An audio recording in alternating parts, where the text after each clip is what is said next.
A'udzubillahi minasyaitonirrajim. Bismillahirrahmanirrahim. Assalamualaikum warahmatullahi wabarakatuh. Alhamdulillahirabbil alamin. Wassalatu wassalamu ala asrofil anbiya'i wal mursalin wa ala alihi washabihi ajmain. Amma ba'du. Dakwah itu apa toh teman-teman?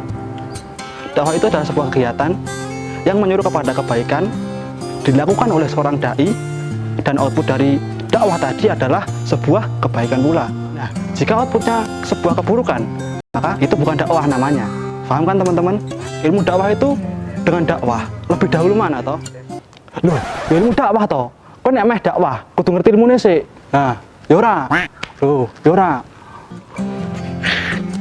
Salah. Dakwah sudah dilakukan berabad-abad yang lalu oleh para nabi dan para rasul.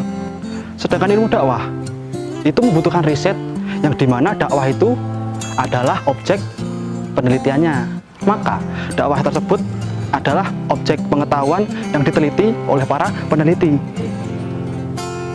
Ya, embrio atau cikal bakal ilmu dakwah adalah balaghah. Balaghah yakni bagaimana pendakwah menyampaikan ajaran Islam yang dapat difahami oleh orang banyak. Nah, bagaimana tahap perkembangan ilmu dakwah? Yang pertama adalah tahap konvensional. Apa itu tahap konvensional? Dakwah ya dakwah gas saja. Jadi dakwah itu adalah sebuah kegiatan. Dan yang kedua yakni sistematis. Nah, di sini dakwah mulai dikaji. Dan yang ketiga ada ilmiah.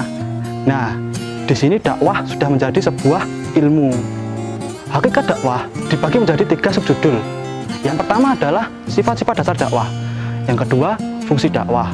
Dan yang ketiga adalah peran hidayah dalam sebuah dakwah. Sifat-sifat dasar dakwah ini dibagi menjadi 6 menurut Profesor Ali Aziz. Salah satunya yakni dakwah bersifat persuasif. Apa toh sifat persuasif itu? Dakwah mengajak dengan cara yang baik, bukan dengan cara memaksa. Dan aku tahu perasaan itu nggak bisa dipaksakan. Nah, sekarang fungsi dakwah itu apa toh?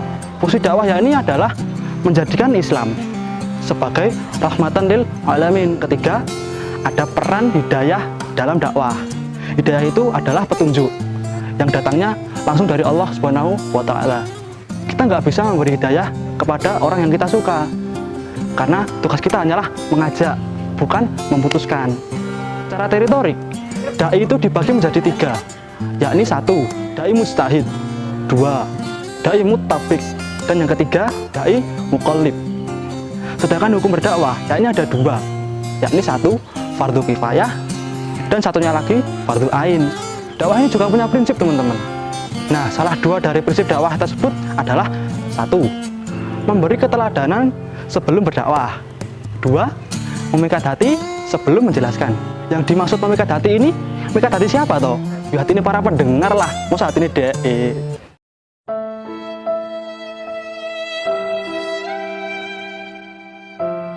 Oke, lanjut. Kunci pendakwah itu apa toh? Nah, kunci pendakwah itu adalah ilmu dan akhlak. Ilmu tanpa akhlak itu sombong. Nah, kalau akhlak tanpa ilmu itu kosong.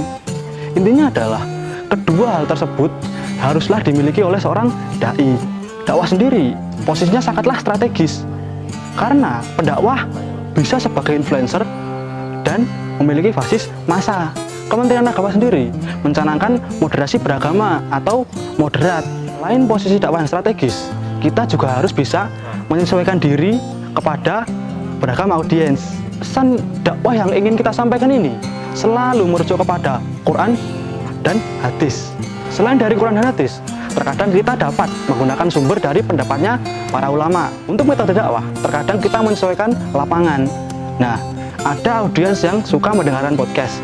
Ya, kita membuat podcast yang isinya dakwah itu sendiri. Jika dakwah kita bisa tersampaikan dengan baik dan benar, maka insya Allah para audiens bisa menangkap dan memahami apa yang kita sampaikan, dan insya Allah menjadi amal jariah untuk kita semua.